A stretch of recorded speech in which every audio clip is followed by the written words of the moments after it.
Alamin nga natin ang report muna sa Malacanang. Ano ang latest sa Malacanang? Ha? Sandali lamang unahin daw natin yung report sa Lindol. Ha? O nga pala ano ha? Abay, nagagalit na yata si Mayor Alice Go. Nagpapalindol na sa Tarlac. Lindol na yumanig sa Tarlac. Kanina itinas ng Fibol sa magnitude na 5.7. Wow! Malakas-lakas yan ha? Ayan. Kaya ang klase sa ilang mga eskwelahan sa Tarlac City sinuspindi. Ayan. Aris number 5, Val Gonzalez. Please come in, Val. Mayor at Sister L mula sa initial na 5.2 magnitude na unang inilabas ng Philippine Institute of Volcanology and Seismology of Peoples ay itinaas na sa 5.7 magnitude ang lindol na yumanig sa silangang bahagi ng Tarlac City alas 6 kaninang umaga. Naglabas na rin ang T-Box ng mga lugar o bayan at lungsod sa Central at maging sa Northern Luzon, maging dito sa Metro Manila na nakaramdam ng intensities mula sa lindol.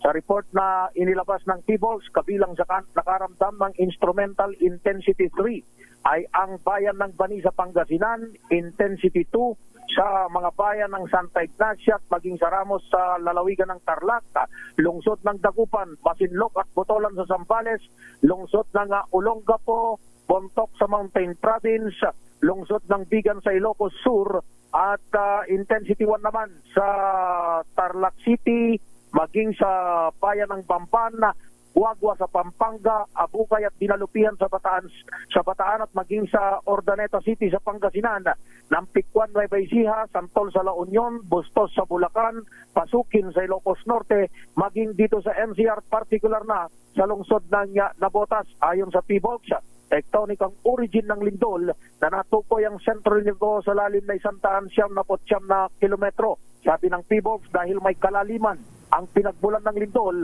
ay hindi naman inaasahan na makapagdudulot mayor ng pinsala, pero asahan pa raw yung ilan pang mga aftershocks. At dahil nga dyan, Mayor, ay nagkansila na ng klase ang ilang mga pribadong eskwelahan sa Tarlac City. Suspended ang buong klase mula kinder, elementary, high school, maging sa kolehiyo sa Central Luzon Doctors Hospital sa lungsod sa lalawigan ng Tarlac. Ito isang pribadong eskwelahan dyan sa Tarlac City.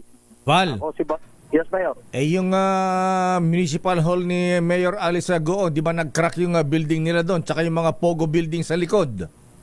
Walang report doon sa Kapas. Wala report. Wala namang report doon sa Kapas, pero dito lang sa may bahagi ng Bamban. Sa Bamban at maging sa Kapas ay walang reported, Mayor. Yung particular na mga tinamaan ay diyan sa bahagi na papunta, Mayor, ng Northern Luzon. Tingnan mo nga mamaya, Val, yung T-Plex, baka mamaya nag-crack na yung highway dyan, ha? Yung T-Plex. Kaya tabayanan natin, Mayor, kung maglalabas din ng report itong mga major highways diyan sa bahagi ng Northern at maging sa Central Luzon. Follow-up report mula rito sa Quezon City. Ako si Val Gonzalez, DZRH, una sa Pilipinas, una sa Pilipino. Damdamin Bayan. Maraming salamat, Val Gonzalez.